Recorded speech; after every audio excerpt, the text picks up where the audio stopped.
ಎಲ್ಲ ವೀಕ್ಷಕರಿಗೆ ನಮಸ್ಕಾರ. ನಮ್ಮ ಯೂಟ್ಯೂಬ್ ಚಾನಲ್ಗೆ ಸ್ವಾಗತ. ಈಗ ನಮ್ಮ ಜೊತೆಗೆ ನಾಗರಾಜ್ ಸರ್ ಅವರಿದ್ದಾರೆ. ಏನು ವಿಷಯ ಅಂತಂದರೆ, ಇತ್ತೀಚಿನ ದಿನಗಳಲ್ಲಿ ಈ ಪ್ರೀ ವೆಡ್ಡಿಂಗ್ ಸೂಟ್ ಬಗ್ಗೆ ತುಂಬ ಗೊಂದಲಗಳು ಮತ್ತು ಸುಮಾರು ಪ್ರಶ್ನೆಗಳು ಕೂಡ ಉಟ್ಕೊಳ್ತವೆ. ಆ ವಿಷಯದ ಕುರಿತು ನಮ್ಮ ಜೊತೆ ಇವತ್ತು ನಮ್ಮ ಸ್ನೇಹಿತರಾದಂಥ ನಾಗರಾಜ್ ಸರ್ ಇದ್ದಾರೆ. ಅವ್ರನ್ನ ನಮ್ಮ ಕಾರ್ಯಕ್ರಮಕ್ಕೆ ಸ್ವಾಗತ ಮಾಡೋಣ. ನಮಸ್ಕಾರ ಸರ್.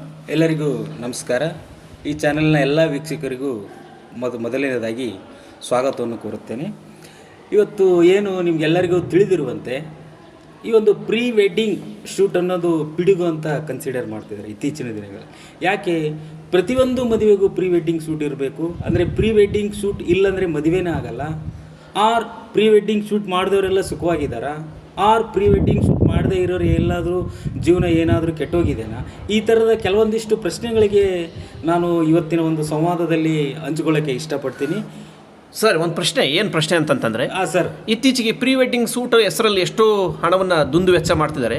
ಇದ್ರ ಬಗ್ಗೆ ನೀವೇನು ಹೇಳೋಕ್ಕೆ ಇಷ್ಟಪಡ್ತೀವಿ? ಎಸ್ ಸರ್, ಆಫ್ಕೋರ್ಸ್ ಇದ್ರನ್ನ ಡೌಟೇ ಇಲ್ಲ. ಯಾಕೆ ನೀವು ಇತ್ತೀಚೆಗೆ ಎಲ್ಲ ನೋಡಿದ್ದೀರಾ, ನಮ್ಮ ಪೂರ್ವಜರು ಇರಲಿ ಯಾರೇ ಇರಲಿ ಅವರು ಹುಡುಗಿ ಮುಖನೇ ನೋಡಿದ್ದಿಲ್ಲ. ಅಂಥ ಒಂದು ವಿಷಯದಲ್ಲಿ ಅವರೆಲ್ಲ ಎಷ್ಟೋ ಸಕ್ಸಸ್ಫುಲ್ ಲವ್ ಸ್ಟೋರಿಗಳಿದ್ದಾವೆ, ಎಷ್ಟೋ ಸಕ್ಸಸ್ಫುಲ್ ಜೀವನ ಮದುವೆ ಆದಮೇಲೆ ಸಾಗಿಸಿದವರು ಇದ್ದಾರೆ. ಈಗಿನ ದಿನಮಾನಗಳಲ್ಲಿ ಏನಾಗ್ತಿದ್ದಾವೆ, ಲವ್ ಸ್ಟೋರಿಗಳು ಕರೆಕ್ಟಾಗಿ ಆಗ್ತಿಲ್ಲ. ಲವ್ ಸ್ಟೋರಿಗಳು ಏನು ಸಕ್ಸಸ್ ಆಗಿದ್ದಾವೆ ಅನ್ನೋದರಲ್ಲಿ ಎಷ್ಟೋ ಲವ್ ಸ್ಟೋರಿಗಳು ಪ್ರೀ ವೆಡ್ಡಿಂಗ್ ಶೂಟ್ ಹೋಗುವಾಗ ಕ್ಯಾನ್ಸಲ್ ಆಗಿದ್ದಾವೆ. ಈ ಒಂದು ಸಂದರ್ಭದಲ್ಲಿ ಏನಾಗ್ತಿದೆ, ಈ ಪ್ರೀ ವೆಡ್ಡಿಂಗ್ ಶೂಟ್ ಅನ್ನೋದು ಮದುವೆಗೆ ಬೇಕೇ ಬೇಕು ಅನ್ನೋದು ನಮಗೆ ಬೇಡವೇ ಬೇಡ ಅನ್ನೋದು ನಮ್ಮದೊಂದು ಅಭಿಪ್ರಾಯ. ಯಾಕೆ ದುಂದು ವೆಚ್ಚವನ್ನು ಮಾಡೋದು, ಅದೇ ದುಂದು ವೆಚ್ಚವನ್ನು ಅವರಿಗೆ ಖರ್ಚಿಗೆ ಇರಲಿ, ಬೇರೆ ಯಾರಾದರೂ ಬಡಬಗ್ರಿಗಿರಲಿ ಅವ್ರಿಗೆ ಕೊಡೋದ್ರಿಂದ ಏನಾಗುತ್ತೆ, ಏನೋ ಒಂದು ಸೊಸೈಟಿಗೆ ಹೆಲ್ಪ್ ಮಾಡ್ದಂಗೆ ಆಗುತ್ತೆ. ಈಗ ನಿಮ್ಗೆಲ್ಲರಿಗೂ ಗೊತ್ತು, ಪ್ರೀ ವೆಡ್ಡಿಂಗ್ ಶೂಟಿಗೆ 5-6 ಡ್ರೆಸ್ ಬೇಕು, ಆಮೇಲೆ ಕ್ಯಾಮ್ರಾ ಬೇಕು. ಅದಲ್ಲದೆ ಪ್ರೀ ವೆಡ್ಡಿಂಗ್ ಶೂಟ್ ಮಾಡಿಸಿದ ಮೇಲೆ ಫೈನಲ್ ಆಗಿ ಮದುವೆ ಆಗಿ ನಾಮಕರಣ ದಿನ ಏನಾಗುತ್ತೆ, ಅಲ್ಲಿನೂ ಫೋಟೋಗ್ರಾಫರ್ ಇರ್ತಾನೆ, ಅಲ್ಲಿನೂ ವಿಡಿಯೋ ಇರ್ತಾನೆ. ಯಾಕೆ ವೆಡ್ಡಿಂಗೇ ಆಗ್ತಿದ್ದೀವಿ ಅಂದರೆ ಪ್ರೀ ವೆಡ್ಡಿಂಗ್ ಯಾಕೆ? ಸರಿ, ನಿಮ್ಮ ಪ್ರಶ್ನೆ ಸರಿಯಾಗಿದೆ.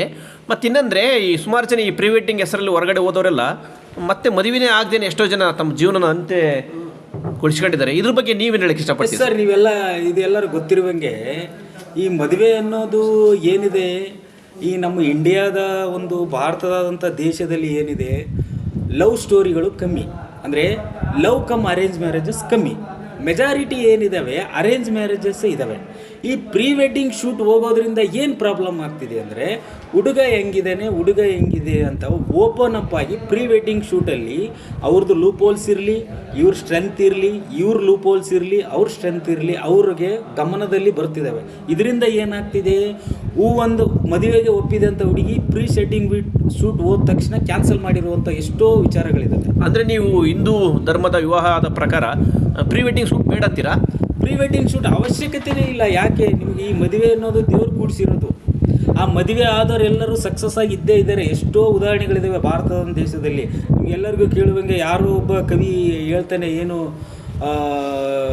ವೆಚ್ಚಕ್ಕೆ ಹೊನ್ನ ಇರಲು ಇಚ್ಛೆಯನ್ನು ಅರಿತು ನಡೆದ ಸತಿ ಇರಲು ಸ್ವರ್ಗಕ್ಕೆ ಕಿಚ್ಚು ಹೆಚ್ಚಂದ ಸರ್ವಜ್ಞ ಅನ್ನೋ ಹಾಗೆ, ಮದುವೆ ಅನ್ನೋದು ದೇವರೇ ಸೃಷ್ಟಿ ಮಾಡಿ ದೇವರೇ ಇದು ಮಾಡಿದ ಮೇಲೆ ಮತ್ತೇನಕ್ಕೆ ಪ್ರೀ ವೆಡ್ಡಿಂಗ್ನ ಮತ್ತೆ ಪೋಸ್ಟ್ ಮಾಡಿ, ಇದೆಲ್ಲ ಏನಂತಾರೆ ಅತಿಯಾದ ವ್ಯಂಗ್ಯತನವನ್ನು ತೋರಿಸುತ್ತೆ. ಯಾವುದು ಪ್ರೀ ವೆಡ್ಡಿಂಗ್ ಅನ್ನೋದು. ಎಷ್ಟೋ ಜನ ಬಡವರು ಸರ್ ಈ ಪ್ರೀ ವೆಡ್ಡಿಂಗ್ ಶೂಟ್ ಮಾಡ್ಕೊಳ್ಳೋದಕ್ಕೆ ಆಗದೇನೆ ಕೊರಗ್ತಾ ಇದ್ದಾರೆ. ಅವರಿಗೆಲ್ಲ ಏನು ಹೇಳಕ್ಕೆ ಇಷ್ಟಪಡ್ತೀನಿ ಸಜೆಷನ್? ಏನಿಲ್ಲ, ಅವ್ರಿಗೆ ಏನಂತಂದರೆ ಎಷ್ಟೋ ಉದಾಹರಣೆಗಳು ನೋಡ್ರಿ. ಈ ಪ್ರೀ ವೆಡ್ಡಿಂಗ್ ಶೂಟ್ ಯಾರು ಮಾಡಿಸೋರು ಯಾರು ಅಂತಂದರೆ ಆಲ್ಮೋಸ್ಟ್ ಆಲ್ ಅಬೋ BPL ಕಾರ್ಡ್ ಅಂದರೆ ಐ ಇನ್ಕಮ್ ಇರೋರು ಮಾತ್ರ ಪ್ರೀ ವೆಡ್ಡಿಂಗ್ ಶೂಟ್ ಹೋಗ್ತಾರೆ. ಈಗ ಎಷ್ಟೋ ಜಾತ್ರೆಗಳಲ್ಲಿ ಸಾಮೂಹಿಕ ವಿವಾಹ ಆಗ್ತವೆ, ಅರ್ಥ ಆಯ್ತಾ? ಅವರೆಲ್ಲ ಏನಾಗಿದ್ದಾರೆ, 100 ವರ್ಷಗಳ ಗಂಡ ಹೆಂಡ್ತಿರು ಸುಖವಾಗಿ ಬಾಳೆ 5-6 ಮಕ್ಕಳುಗಳನ್ನು ಜನನ ಕೊಟ್ಟಿದ್ದಾರೆ. ಈಗ ಎಷ್ಟೋ ಜನ ಪ್ರೀ ವೆಡ್ಡಿಂಗ್ ಶೂಟ್ ಮಾಡಿ ಮದುವೆ ಆದವರೆಲ್ಲ ಎಷ್ಟೋ ಡೈವರ್ಸ್ ಆಗಿರುವಂಥ ಕೇಸಸ್ಗಳಿದ್ದಾವೆ. ಈ ಪ್ರೀ ವೆಡ್ಡಿಂಗ್ ಶೂಟ್ ಯಾಕೆ ಬೇಕು? ಬೇಡವೇ ಬೇಡ. ಇದರಿಂದ ಏನಾಗ್ತಿದೆ, ಎಷ್ಟೋ ದುಂದು ವೆಚ್ಚ ಆಗ್ತಿದ್ದೇವೆ. ಇದನ್ನು ಈಗಿನ ಪ್ರಸ್ತುತ ದಿನಮಾನಗಳಲ್ಲಿ ಇದನ್ನು ಒಂದು ಬಿಸ್ನೆಸ್ಸೇ ಮಾಡ್ಕೊಂಡ್ಬಿಟ್ಟಿದ್ದಾರೆ, ಅರ್ಥ ಆಯ್ತಾ? 2 ದಿನ ಪ್ರೀ ವೆಡ್ಡಿಂಗ್ ಶೂಟ್ ಹೋಗೋದು, 3 ದಿನ ಹೋಗೋದು, 4 ದಿನ ಹೋಗೋದು. ಏನಿದೆ ಅದರಲ್ಲಿ ಪ್ರೀ ವೆಡ್ಡಿಂಗ್ ಶೂಟಲ್ಲಿ? ಎಷ್ಟೋ ಜನ ಈ ಪ್ರೀ ವೆಡ್ಡಿಂಗ್ ಶೂಟ್ ಅಂತ ಹೋದ್ರೆ ಮತ್ತೆ ಮರಳಿ ಮನೆಗೆ ಬಂದೇ ಇಲ್ಲ. ಎಷ್ಟೋ ಉದಾಹರಣೆಗಳಿದ್ದಾವೆ. ಎಲ್ಲೋ ಬೋಟು ಪ್ರೀ ವೆಡ್ಡಿಂಗ್ ಮಾಡೋಕೆ ಹೋಗಿ ಬೋಟಲ್ಲಿ ಬಿದ್ದಿರೋದಿದೆ, ಮೌಂಟೇನ್ ಹಿಲ್ ಮಾಡೋಕೆ ಹೋಗಿ ಅಲ್ಲೂ ಬಿದ್ದಿರೋರು ಇದ್ದಾರೆ.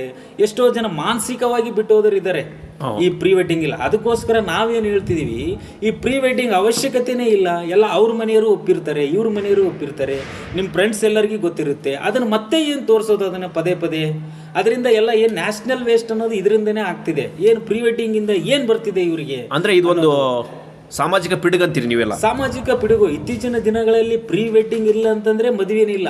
ಏನಾಗ್ತಿದೆ ಅಂದರೆ ಮದುವೆ ಆಗಲಿಲ್ಲ ಅಂದರೂ ಪರವಾಗಿಲ್ಲ, ಇವ್ರು ಪ್ರೀ ವೆಡ್ಡಿಂಗ್ ಆಗಬೇಕು ಅಂತಂದ್ರೆ ಏನಿರುತ್ತೆ ಅದರಲ್ಲಿ ಪ್ರೀ ವೆಡ್ಡಿಂಗಲ್ಲಿ? ಅದೇ ಈ ಕಡೆ ಕೈ ನಿಂತ್ಕೊಂಡು 2 ಫೋಟೋ, ಆ ಕಡೆ ಕೈ ನಿಂತ್ಕೊಂಡು 2 ಫೋಟೋ, ಲೊಕೇಶನ್ ಅಷ್ಟೇ ಚೇಂಜ್. ಇದರಿಂದ ಏನು ಸಿಗುತ್ತೆ? ಅದೇ ಕೆಲವೊಂದಿಷ್ಟು ಜನ ಏನು ಮಾಡ್ತಿದ್ದಾರೆ, ಸಾಮೂಹಿಕ ಮದುವೆ ಆಗಿ ಬೇರೆ ಬೇರೆ ದೇಶಗಳಿಗೆಲ್ಲ ಏನು ಹನಿಮೂನಿಗೆ ಹೋಗ್ತಿದ್ದಾರೆ. ಅದಾದರೂ ಹೋದರೆ ಅದು ಬೇರೆ ವಿಷಯ. ಅರ್ಥ ಆಯ್ತಾ? ಇಲ್ಲೇನಾಗ್ತಿದೆ, ಪ್ರೀ ವೆಡ್ಡಿಂಗ್ ಅನ್ನೋದು ಎಷ್ಟು ದುಂದುವೆಚ್ಚ ಮಾಡ್ತಿದ್ದಾರೆ, ಎಷ್ಟೋ ಏನು ಫ್ಯಾಮಿಲಿಗಳಿಗೆ, ಸಂಸಾರಗಳಿಗೆ ಎಷ್ಟು ಬರ್ಡನ್ ಆಗ್ತಿದೆ, ಫೈನಾನ್ಷಿಯಲ್ ಬರ್ಡನ್ ಅಂತಂದರೆ ಮದುವೆಗೆ